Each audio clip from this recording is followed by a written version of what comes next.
Anchors up, sails at full. Welcome to the Sloopcast. How are you doing today, Kyle? Doing pretty well, Jared. How are you doing today? Doing all right. Doing good. Another exciting day, another exciting weekend in the world of Ohio State football. New tradition, good tradition. All right. Got that out of the way. Kyle, Ohio State does it again. They do. Yes, they do. 3 down, 1 to go. As the late Kobe Bryant once said, job's not finished. Job's not finished. Got 1 game left. Although if I can talk about Notre Dame for a moment, considering that they're not going to have their left tackle,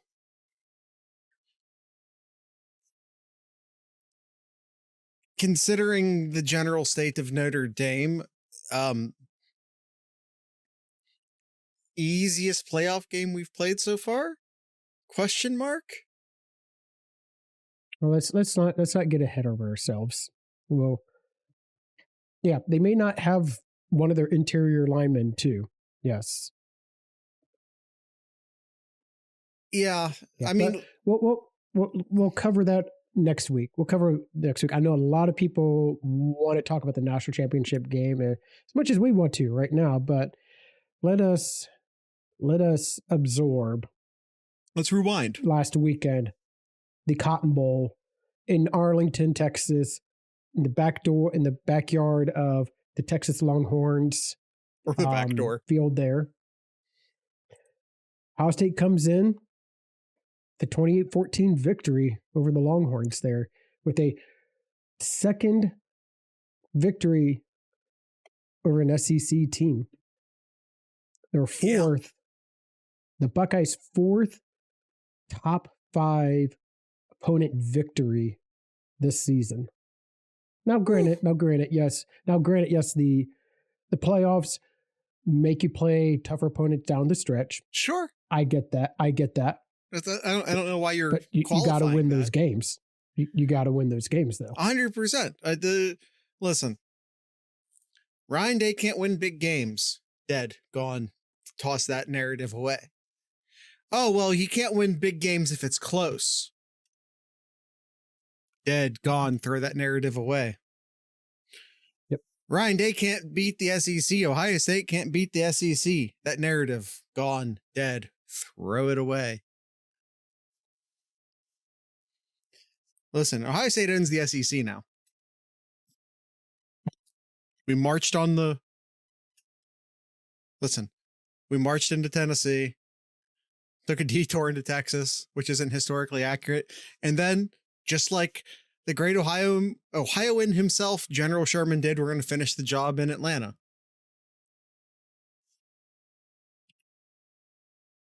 I'm excited. I'm excited for that. But let's talk about the Cotton Bowl. Also, we went to Oregon for some reason. Really didn't fit my Sherman narrative, so just kind of glossed over that. But but he didn't burn down Savannah, though. Yeah. History teacher in the chat. 28-14 victory here.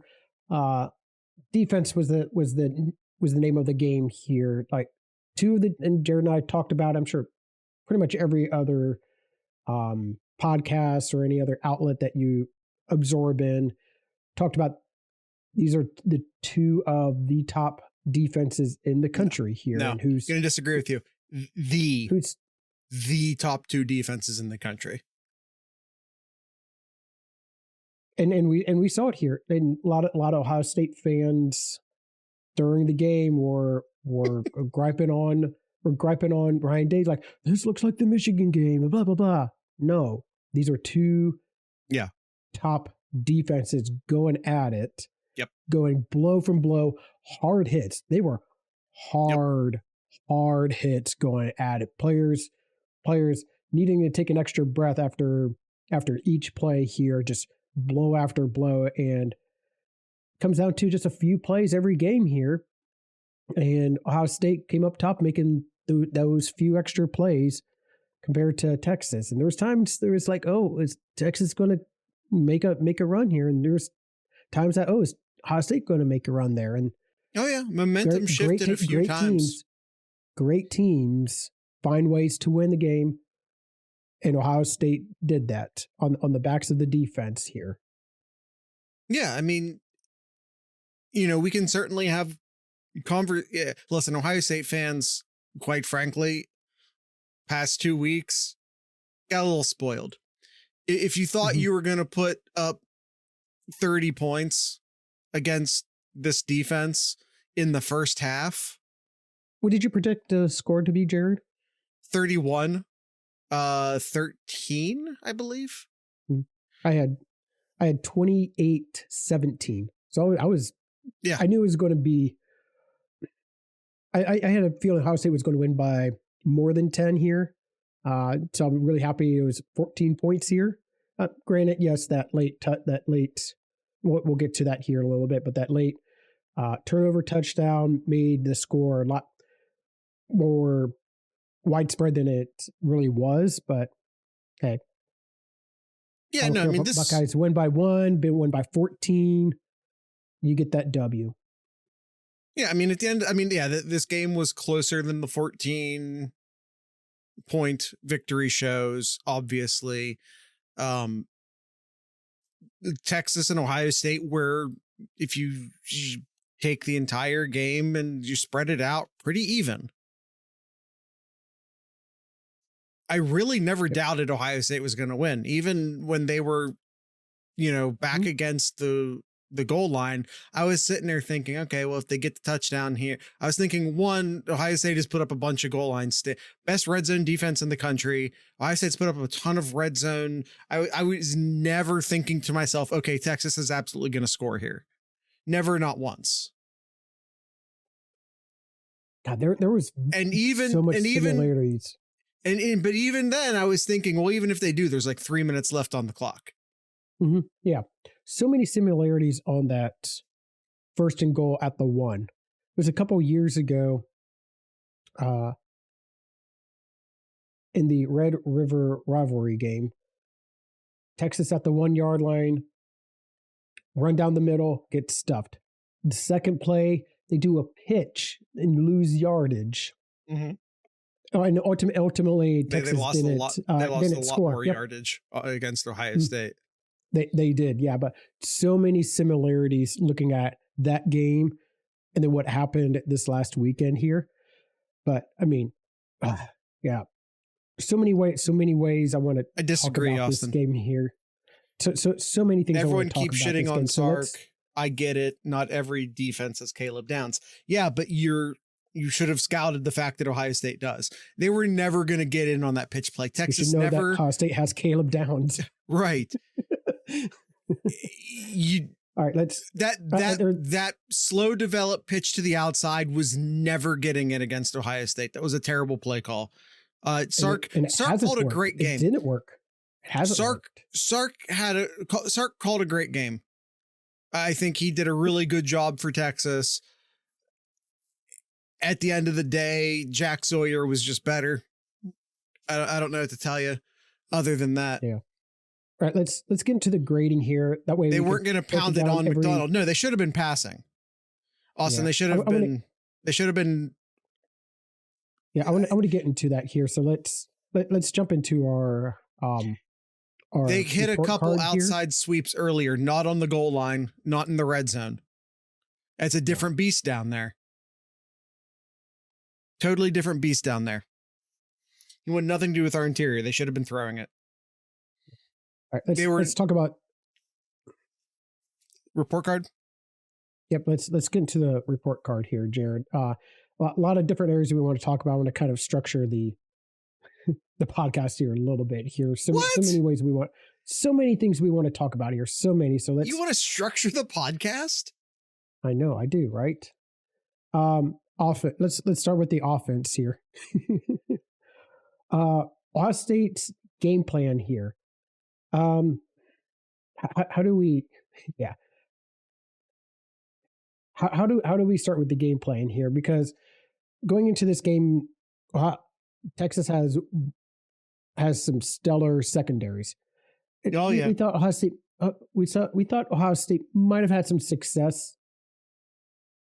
Might have had some success throwing it deep based on the first 2 games of the playoffs that Texas had, where they let up 50% of long throws. Texas defense was set to, hey, we're going to keep everything in front of you. We're going to triple team Jeremiah Smith here, and you're going to beat us with other players here. So I thought the game plan was excellent. They're like, okay, you're going to take away Jeremiah Smith. Go for it. We're going to throw to our 2 other stellar wide receivers. I'll get into that Z spikes there. I thought the game plan. I'll say an A-. I thought it was really good. I would like to have seen. I know that they were really hammering down on preventing Jeremiah Smith getting the ball, but there's other ways you can try to get him the ball more. They were also aware of that. I'm going to say A-. Yeah, exactly, Spikes. And I think that's very relevant to what we're talking about right now. Listen, I love Trey. It was a very out of character moment for him, but we were also buzzing on that drive. We were, yeah. The third drive, Ohio State was going really good on, and you got a holding call, which was a correct call, but it still sucked. That's execution. That's not game plan. That's keeping your calm. That's not game plan. I think the game plan and the game management from an offensive perspective were excellent this game. Mm-hmm. What did you give for the game plan? I did a straight A. Straight A. Okay. As in a no plus, no minus, an A. All right. Game management. I thought this is where Ohio State did a really good job. I'll give them just a straight A in game management. On the offense, I thought there were some times I thought they did some great things, and then defense. And then Texas came back and said, "Hey, we're adjusting our defense," and Ohio State struggled, and then they made more game management changes. So I thought for the back and forth of this game here and what Ohio State had to do to make changes, yeah, on the spot changes, I liked it. Hey, I agree. I totally agree. Chat is also going passing. With an A. Yeah, passing. Will Howard, 73% completion against the secondary here. 289 yards, 1 touchdown, 1 interception in the game here. I thought Will Howard passing was really good. I'm gonna knock down some because of that interception. That was just forcing the ball when you didn't need to force that there. So correct. I'll say an A-. Very close, almost picks, but they weren't. The ball got there. Mm-hmm. I think especially those first couple drives, he was needling the ball. I think it was some of his best throws. Yeah, Colin and I saying it at the same time. But they should have been. No. They were incredibly well thrown. Like, there was one over top of a linebacker that I think he didn't see the linebacker and just kind of got away with. I'll give you like that one. But the other ones, I think, were just tight windows that he was nailing. That one throw that just comes to my mind with G. Scott, where he throws it and there's 2 defenders. There was 2 defenders, probably about 10 yards apart, and he throws it like right in the middle of those 2 defenders. And there was G. Scott and got the ball exactly perfect where it needed to go. His accuracy was next level. Oh, it was 4 defenders. Well, that makes that even crazier. Yeah. Okay. Running the ball. This was going to be tough. I said in real time, G didn't even know he caught it. It felt that Ohio State to run the ball with arguably one of the best defensive line in the country here. Ohio State ended up, Trey ended up 7 yards per carry. Judkins 4 yards per carry here. It was tough sledding. But they made plays when they needed to. So I'll say an A- for the running game. I know it's only 80. It's only it's only 81 yards, 3.4 per carry here, but for as a team. But I thought when they need to get the yards, they did.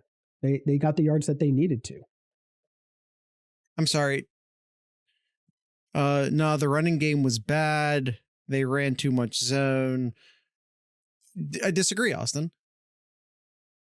Red zone running was A plus plus plus. The red zone running was against fantastic. Against again, maybe the second best defense in the country, one of the two best defenses in the country. Trey runs for 7 yards per. Henderson goes over 4 per. That's a good day. Especially if we're just talking about the running back performance and not, because I think that's what this is. This isn't the running game as a whole. This is like what the running backs did. Or at least what, not what the running backs did, but what the people running with the ball did. The screenplay will count for receiving. Yeah, correct. Yeah. Okay, I saw a B in the chat for running here. Receiving, I'll give an A minus as well. A lot of drops into this this game. They're very, very uncharacteristic, but there was a lot of great catches. Tate with some great catches. Mecca, G. Scott, of course. Everyone's going to remember transforms the game with the screen pass. Everyone's going to remember Trey's reception there. Heck, Kakameric with some great catches in there too. It's like, wow. But gosh, there was some balls that should have been caught. But yeah, I would say everyone keeps talking about Tate's drop. No one talks about Jeremiah Smith's drop. Little bias. I'm gonna say it. But 73% completion against this defense, it's good. It's good. And 289 yards. Tate has a great game, and Mecca has a solid game, 5 receptions, 51 yards. So yeah, I'd say an A minus. Yeah, it was the first drive. It was like the only deep ball they really got to him. And granted, to the corner. It was tough. Granted, it was a tough catch, but he got both hands on it. He did. Yeah. Again, uncharacteristic of all receivers. Not just Jeremiah, not just Mecca. But it needs to be talked about. But it also needs to be talked about that it's easier to drop the ball when you're defended tightly. When the defender's all over you, sometimes you can maybe not catch it cleanly, but then save it if the defender isn't all over you. Or if you're running by yourself and you're not having to think about the defender isn't tugging on your elbow. It's a hell of a lot easier to make those catches. We have to, when we're grading the wide receivers here, also take into consideration the defenders defending them, who are maybe the best in the country. I'm giving the wide receivers an A. Okay. Run blocking. Got a grade on expectations, grade on who they're going up against here. I'd say run blocking was probably I'll say a B. I'll say B for run blocking. I think a lot of the plays that Trey and Judkins had was just that's why I gave them a higher rating in the run blocking. Not the best game that these offensive line have had in the playoffs here, but I mean, above average. They were above average of what my expectations were in this game. They made blocks when they needed to, especially in the red zone. So yeah, I think B is a fair grade. I agree with Esquire here. The Saravel penalty was bullshit. I'm sorry, you can't constantly allow players to get into piles and start pushing each other in piles as a part of the regular operation of college football and then be mad that someone did it better than the rest. Yeah, and they were saying, "Oh, he hit after the whistle." It was still live. It was bang bang. Live. It was still live. You see hits at the whistle that wasn't after the whistle. It was at the whistle. Yeah, and also the whistle should have been blown sooner, to Austin's point. But you know what? They didn't. They didn't. So what's he supposed to do?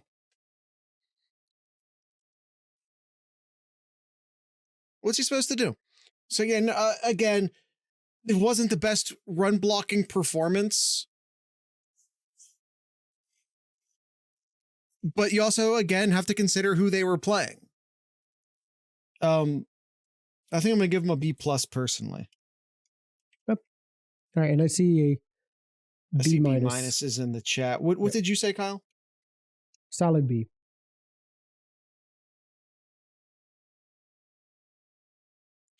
All right, pass blocking. Pass blocking here. 2 sacks were given up in this game here.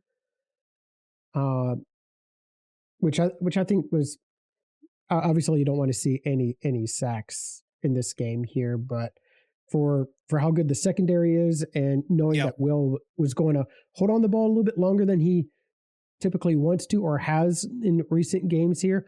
Yep, put in 3rd and long after some just penalties that had killed drives. I thought the pass blocking was above average as well too. So I'd say a B as well. Yeah, no, I'm actually going to do an A. We have to consider who they were playing. Not only does Texas have an excellent, core of defensive linemen and linebackers who are great at rushing the passer, but you also have an incredible secondary behind them. And it's obviously much easier to get sacks if your quarterback can't throw to his first read every time. Yeah. Okay. What does chat say here for? I don't know if I've seen a specific letter yet from him. Let's take a full minute and just talk about Donovan Jackson. I tell you what, let's do a quick ad break. And I want everyone just to think about Donovan Jackson while I do the ad break. Everyone just silently contemplate the amazingness that is Donovan Jackson while I tell you about the sloopcast.com. The sloopcast.com is where you can go to find all of our links, all of our different links. You can find our Patreon page where you can support us financially, get early access to episodes, premium access in the Discord, the ability to join us live as we record. All of that can be acquired through the Patreon. Now, of course, you'd also have to join our Discord, discord.thesloopcast.com. Again, you can find that link at thesloopcast.com. But the Discord server is free. We have tons of people who have been in the Discord server for years and not ever upgraded to the premium section and still just keep coming back because they like it. So you don't even have to sign up for the premium sections to enjoy our Discord server. Our game day chats are, for the most part, take place in the free section. You'll love the free section. And if you do love the free section, maybe then consider upgrading. Of course, there's youtube.thesloopcast.com, and we have a couple merch stores, but you can find all those links at thesloopcast.com. It's a great time of year to join the premium section, though. Great time talking in the recruiting section. Yes, we do, Austin. Okay. Chat, did you give us a pass blocking score? We did not silently reflect on Jackson. You should have. Why didn't you? I was doing the ad break. You should have been silently reflecting on the amazingness that is Donovan Jackson. Third downs. Third downs. Ohio State was 3 for 10. Not great. 30% in this game. Not great. And a lot of those were 3rd and 10s. Or long, not just 3rd and 10s, 3rd and long here. I'm actually curious to see if I can pull those up here. Ohio State's average 3rd down distance to go. What do you guys think it is or was? Their average third downs. So that's an advanced metric. Where do you even find that? I got stuff. I got my Kyle looking up, Kyle. All right. What do you 3rd think it is, and 8. 3rd and 10.4.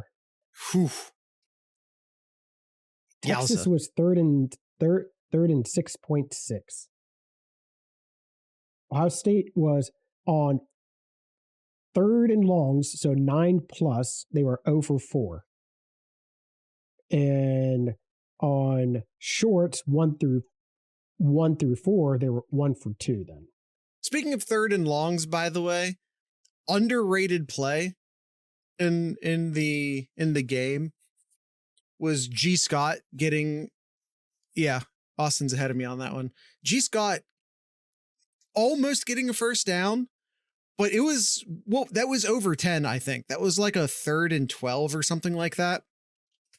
3rd and 12, something along those lines. G. Scott battled to get a couple extra yards and got it close. And you say, oh, but he didn't get it. Yeah, but he got it close enough to where Ryan Day was comfortable to go for it on 4th down.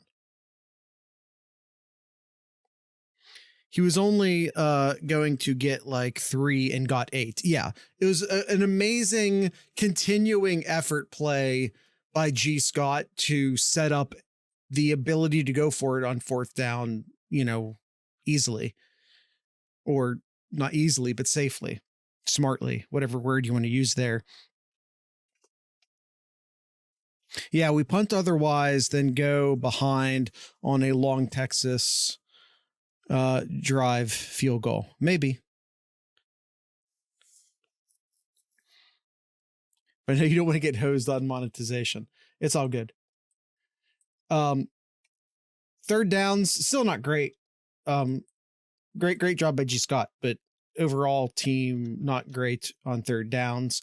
Although, as is normally the case, 3rd down failures are a failure of 1st and 2nd down most of the time. Kyle, what's your 3rd down grade? And chat, what's your 3rd down grade? Yeah, C-. I think C- is fair. First one I saw from chat was a D+. And Spikes agrees. All right, Kyle. Defense. All right, defense. Game plan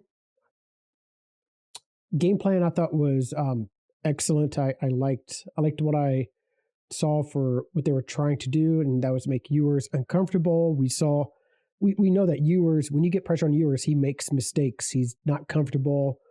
So yeah, I really, really liked what I saw as far as a game plan. I'm going A+ on it.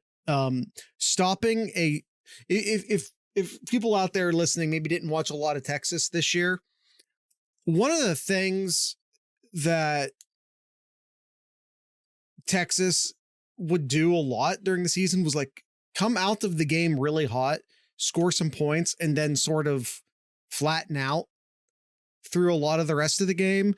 And a lot of that has to do with the fact that Sark is an amazing play scripter. You come out of the half or you come out of the, at the start of the game, and he has these 10 to 15 play scripts written.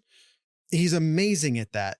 And so to stop Texas from scoring on their first 2 drives is a great accomplishment. And yeah, it's an incredibly well done game plan. All I saw from chat was great, so I'm assuming that's an A+. We said A. You didn't. But whatever, we'll go A. Mm-hmm. I deleted the message. We implied it. Shut up. Game management from the defense. I'm gonna say I'm the only reason I'm going to give this lower. I'll explain on later on here, but I'm going to say B for game management. I'm going to relate it or lower it to a B here, mainly because of just things that we saw that happened multiple times and they didn't adjust to it. So I'm going to say B, and I'll explain that here in a moment.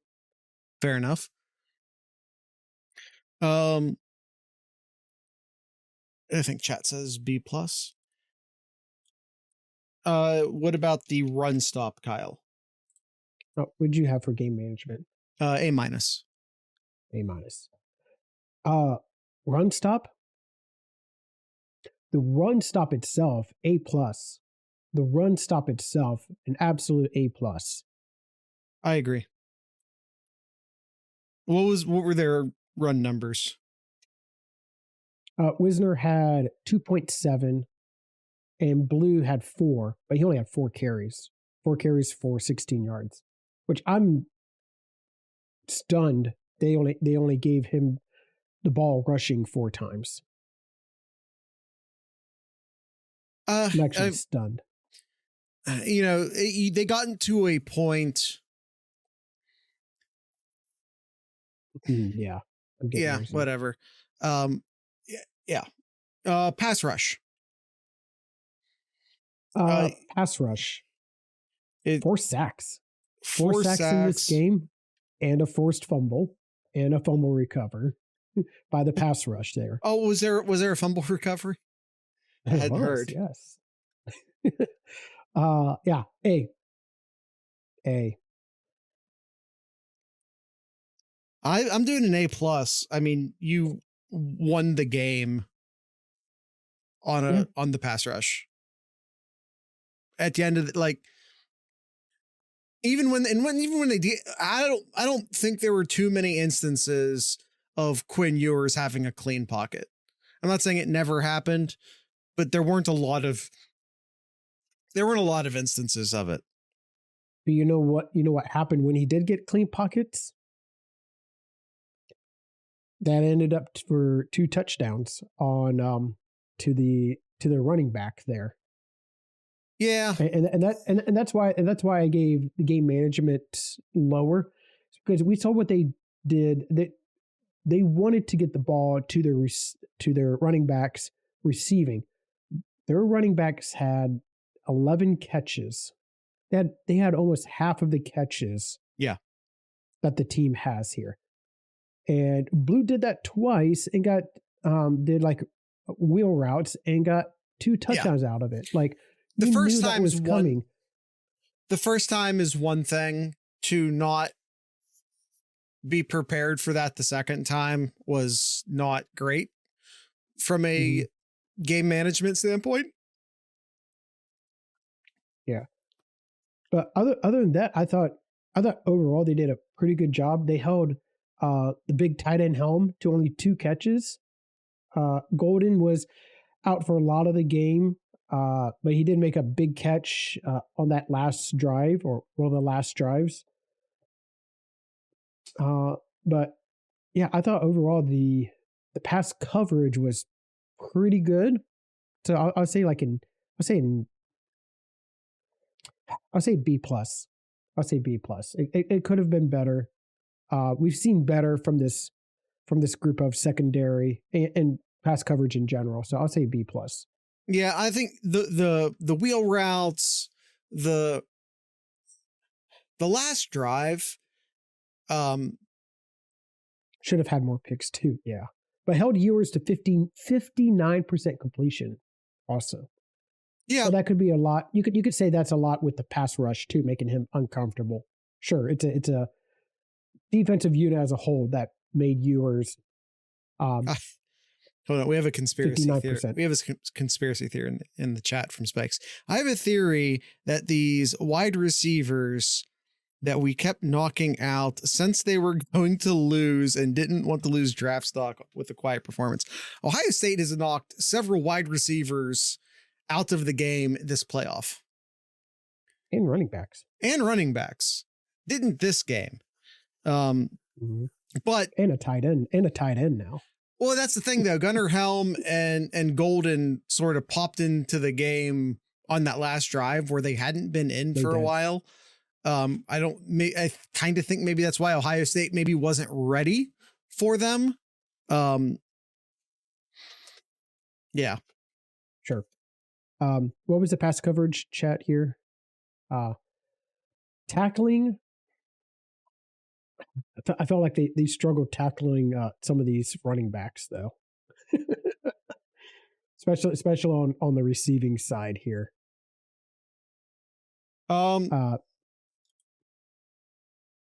Yeah, Burke got like hurt on that. So I mean, I'd say like a B for me for tackling. I think that's fair. A lot of the theme that I'm seeing in this game here is uncharacteristic of this team of what we saw the last two games. Again, tougher opponent, but it was uncharacteristic from what we've seen the first two games. Offense, missed catches to missed tackling. It's. Let me back that up for a second, Kyle. The offense faced a tougher opponent. These are the best two defenses. I'm going to keep repeating it.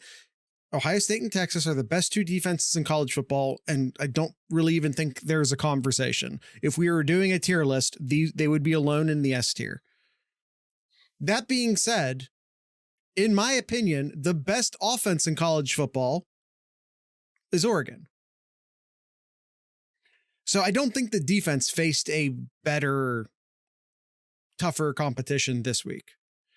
Now, that being said, they got to face a much more one-dimensional Oregon because the offense was able to jump, right away and force Oregon's hand into being one-dimensional. But I don't think the defense was facing a tougher opponent this week than they did all playoff or all year. For what it's worth. And again, Oregon remains the only team to score more than 20 points on Ohio State this year. And I'm telling you right now, Notre Dame's not going to become the second. Oh, I was about to say that, but would you have for tackling? I think y'all are on point. I think B is fine. Okay. All right. Third down defense. Texas was 5 for 15, 33%. So just a tiny bit better than Ohio State, not by much. But they were also 1 for 3 on fourth downs, which we have historically included in this conversation. Next year, if there is a next year, but next year, I think we might change this row to just like conversions. Maybe include the red zone in it, fourth down, third down, but regardless. It's about the same that if you take that in consideration, the one down and then Ohio State 1 for 1 on fourth down, they're about exactly the same. Yeah. Percentage wise then.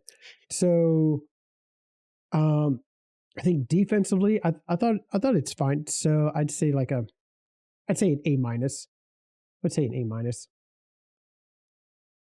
I agree. Spikes with a good point. And both times they failed on fourth down, it resulted in a touchdown for us. One much more directly than the other. Yeah. I think A- is the correct. I think A- is the correct call there. All right, Kyle. Do we have much to say as far as kicking, punting, returning? Or should we? Any? Yeah. I mean, there were punts for Ohio State. No, there wasn't any stats. Ibuka had fielding almost missed punt return. Had one punt return for -1. The punting for Ohio State sucked. Yeah, it was not good. This was not a good punting performance by McGuire. It felt like at times Texas was winning the field possession game. Like Ohio State struggled at times offensively, gave the ball to Texas at seemed like at the 40, 45 yard line, their own near midfield. And it's like, okay, defense better stop them here. And then the offense better get some first downs to change the field here. But yeah, the punting was not good. Although, shout out to Curry for, causing a fumble, which unfortunately didn't bounce the way Ohio State needed it to bounce, but still, Curry just punched the ball out of Golden's hand. It was a great play. No, Bolden. It was Bolden, not Golden. Excuse me. All right. We'll finish up the rest of the report card after we do our second ad break here. Sloopcast.com, your go-to place for all Sloopcast related links. Patreon, Discord, YouTube, merch, 7071, Spotify, and other links as well, too. Again, thesloopcast.com, where you can find all of those links. Take our second break and be right back to talk about the rest of the game. Unlucky bounces. I almost feel like we should add maybe a luck row on this.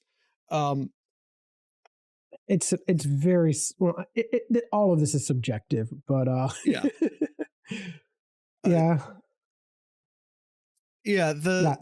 So early in the game, Texas was getting all the stupid little bounces as far as fumbles and all of that. The penalties that could go either way, penalties that weren't wrong,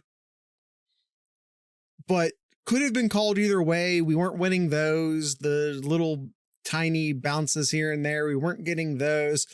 But Ohio State got 2 lucky bounces at the end, which, to Austin's point to the chat, is when it matters. The most important lucky bounce, too. Well, there were 2. The other one doesn't get talked about, hasn't been talked about enough. That was a favorable call on the Hancock PI for sure. But Howard got sacked, and great play by Howard. Absolutely amazing play by Howard. He's getting hit. I think he sees the hit coming. He gets his left hand over on the ball as he's getting hit. His right hand loses control of the ball, and he's just kind of holding on the best he can, with his left hand against himself. And as he falls to the ground, he lost it. He fumbled that. I don't know if it showed up in the stat sheet or not. It is. Okay. It does. But he lost that ball, and it just bounced right back into his chest. I think they only showed one replay of it on the broadcast. They didn't make a big deal about it on the broadcast. Right here on the third quarter at the 3:02 mark, a sack of negative 10 yards that resulted in a fumble. Yeah. So 2 really lucky bounces for Ohio State when they weren't getting a lot of the lucky bounces in the first half of the game. And one thing I didn't even mention about, and just really and as much as the Jack Sawyer and all of that, which we haven't somehow not even really even talked about for some reason. I feel like we keep talking around it just because, like, what else can be said that hasn't already been said about Jack Sawyer completely cementing himself as a legend in Columbus for the rest of his life? A man who's never going to have to buy another beer for himself in a bar with a 614 area code ever again. This could be real quick, even if that ball doesn't bounce right, even if it bounces out of bounds, even if Quinn Ewers recovers it, it's still pretty much the game. That was 4th down. Ohio State would take possession. Now, they couldn't have totally killed the clock without a first down. I don't think so. You still had the 2-minute warning or whatever the hell they call it in college football. You still had the 2-minute timeout coming. Texas only had 2 timeouts. Ohio State would have needed a first down to actually cement the game had the ball not bounced in a way that Jack Sawyer could recover it. No, Fowler's never technically correct. He's Fowler. I'm just saying, even if that hadn't bounced, he called us Crimson Spikes. He said Crimson, and Herbie didn't correct him. Anyway, Ohio State did not call. Ohio State did not call a pass. They did not pass the ball at all, Jared, since the 9:38 mark in the fourth quarter. Wow. Didn't need to. I know, but I'm still surprised. But a lot of that too was the last drive for Texas. If I'm right. looking at, they ate up a lot of. They ate up almost 5 minutes. They ate up almost 5 minutes of that second to the last drive there. But yeah, they had a bunch of. There were another thing that people aren't. Ohio State had 2 penalties. Like, Texas marched down the field very quickly, but there were a lot of goal line plays. First and goal, second and goal, but they kept redoing it because of pass interference and other penalties that kept giving Texas more opportunities, and they still never put it in.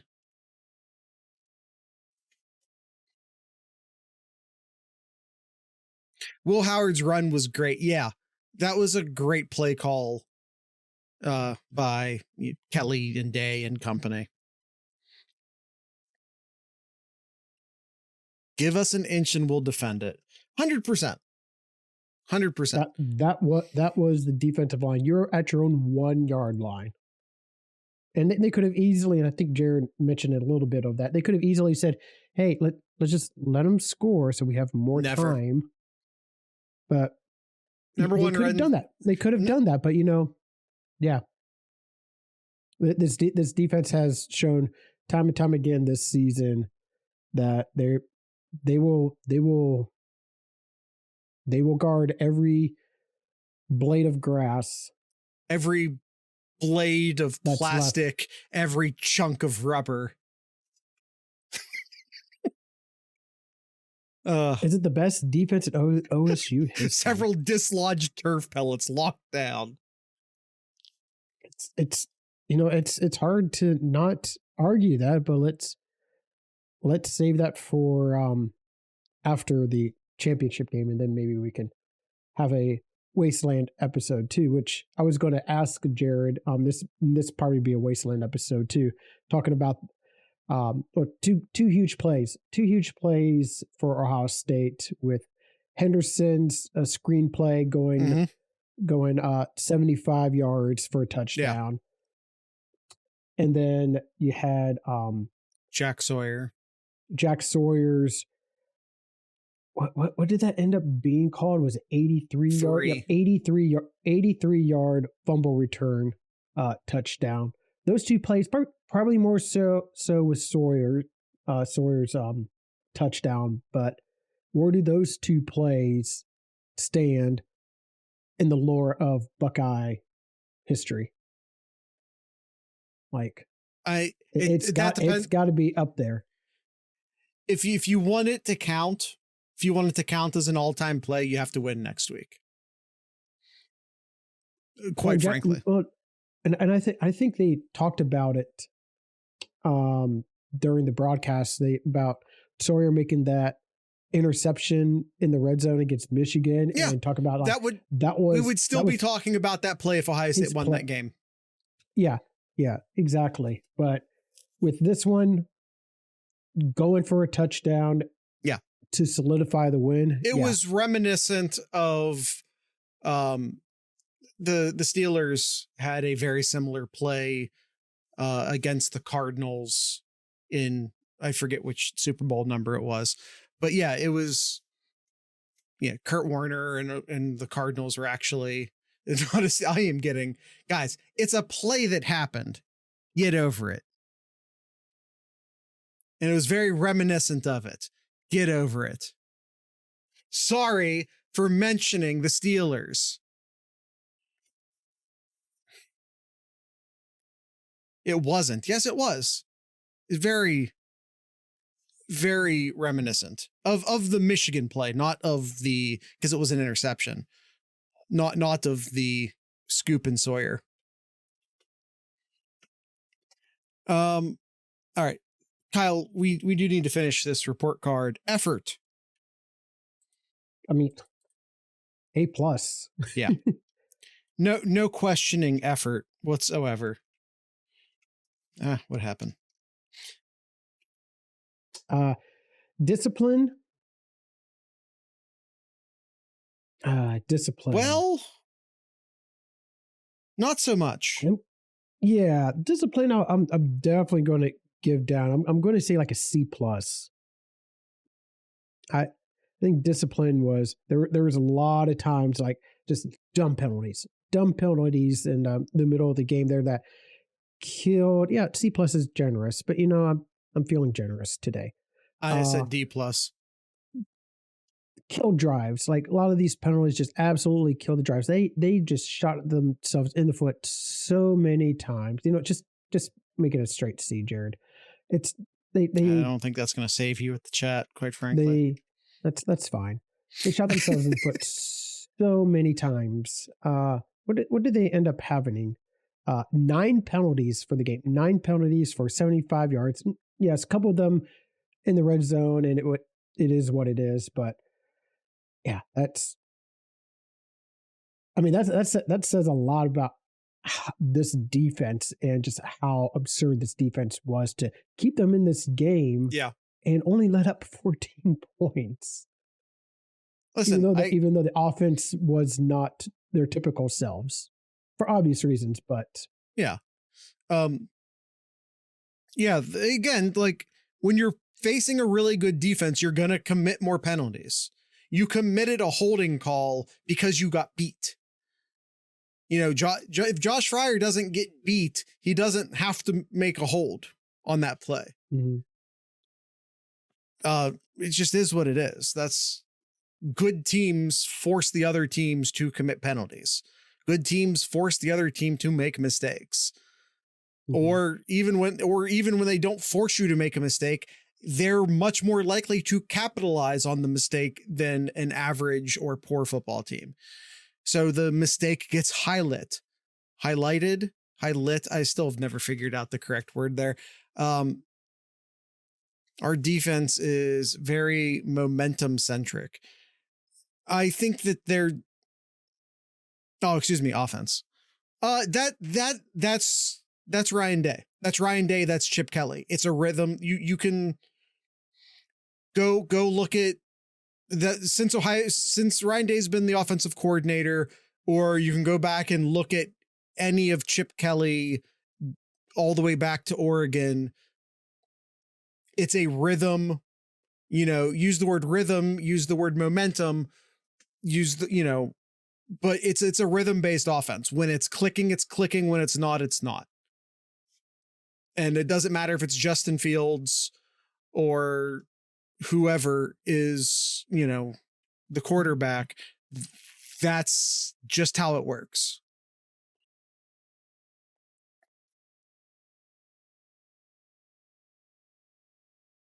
It does matter if it's Justin Fields. I'm talking specifically. You're being rosy. You're using your Scarlet colored glasses, because even CJ Stroud. Of course he was a stud, but that's the nature of the offense. CJ Stroud was the same way. When the offense was clicking, it was clicking. When it wasn't, it struggled. Jared hates Justin Fields confirmed. I literally just said it's true of all of the quarterbacks. It's because that's just how the offense works. That's how this offense works. All right.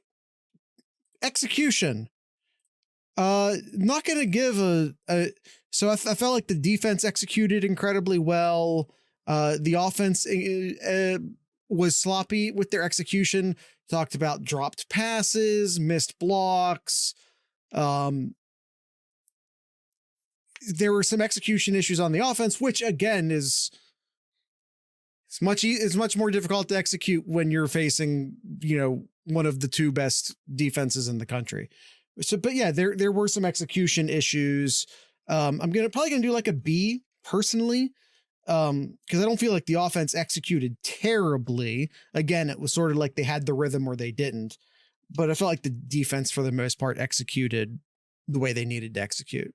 Kyle, execution? C. It was a lot of that was on the offensive side and poor tackling as well too. So yeah, a C. Overall grade. Overall, anytime you get a 14-point victory over Texas in a national semifinal game, a B plus. I would say B plus. Really thought you were setting up for an A there. Again, you have to consider who they were playing. I'm giving them an A plus.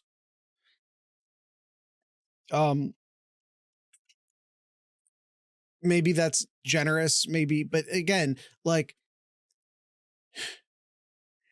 throughout the entire season, basically almost the entire season, if you go back and you watch all of our all of our Collegiate Chaos episodes, who did we have in the S tier basically the entire season, Kyle?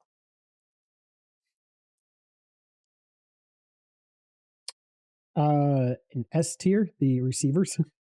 No. In Collegiate Chaos, who did we have in the S tier of our teams? Oh. Yeah, about that. Yeah, that was it. Austin, Texas, Oregon, and Notre Dame at the end. Or we put Notre Dame in at the end, but it was Texas, Oregon, Ohio State. Sometimes it was Georgia. Georgia kind of moved in and out of the list sometimes, but it was Texas, Oregon, and Ohio State basically the entire season. I think we did move Notre Dame in there later. Sloopcast offered to replace college football selection committee. I'd take it. Listen, I humbly accept. We moved out in the end though. Yeah, no, yeah, of course. But I said basically the entire season.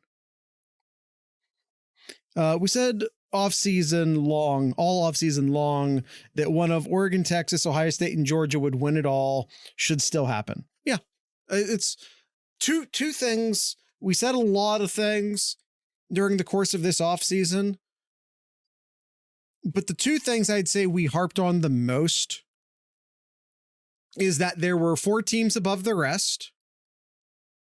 And I, quite frankly, I stand behind that. I think if Notre Dame, Georgia's probably a different game if Georgia has their quarterback.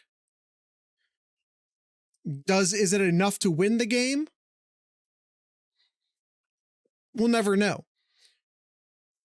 But Georgia had a lot of execution and motivation issues. Georgia's still, if we're talking pure talent,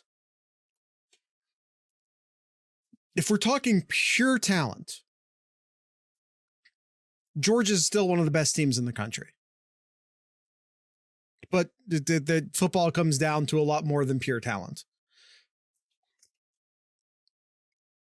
But the 4 best teams in the country, one of the things we said all off season long was the 4 best teams in the country are Oregon, Ohio State, Texas, and Georgia. And I stand by that. And I think we did start to recognize Notre Dame during the course of the season. But I still think that Georgia, if they were healthy, if they were a little more focused, if Georgia was a little bit more focused, they'd be in the championship game right now. And I still think that Texas and Oregon are better. And I will die on this hill. Texas and Oregon are better football teams than Notre Dame. I'm not even going to hesitate on that. I'm not even going to try and qualify that. Texas and Oregon are better football teams than Notre Dame. Ohio State has been through the fucking ringer. And they've covered every time.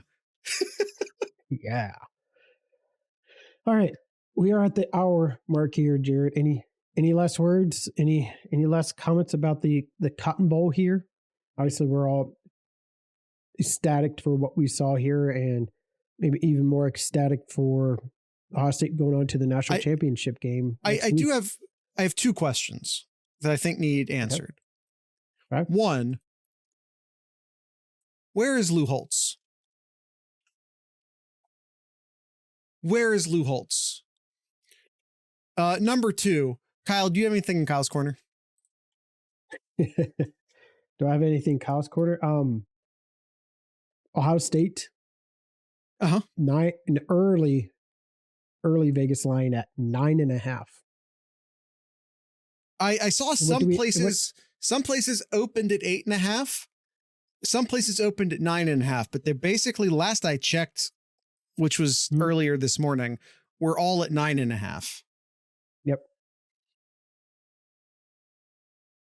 And what do we say, Jared? It's not enough. All right. Tune in next week as we cover the national championship game, Ohio State and Notre Dame in Atlanta. Bring your Shermans on. Absolutely. As Ryan Day once said, watch this.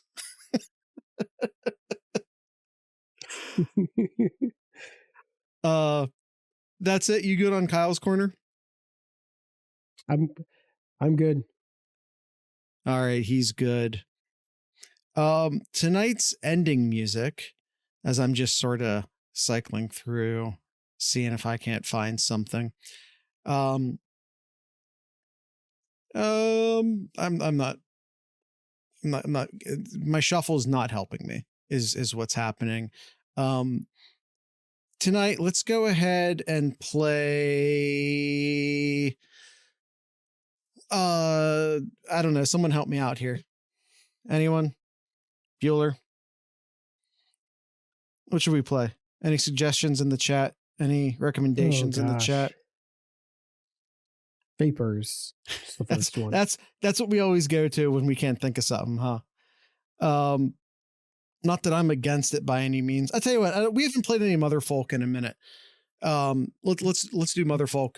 So, with all that being said, I'd like to encourage everyone to drink local beer, listen to local music, and of course, support your local podcasters. Once again, fun band out of Cincinnati. They go by Motherfolk.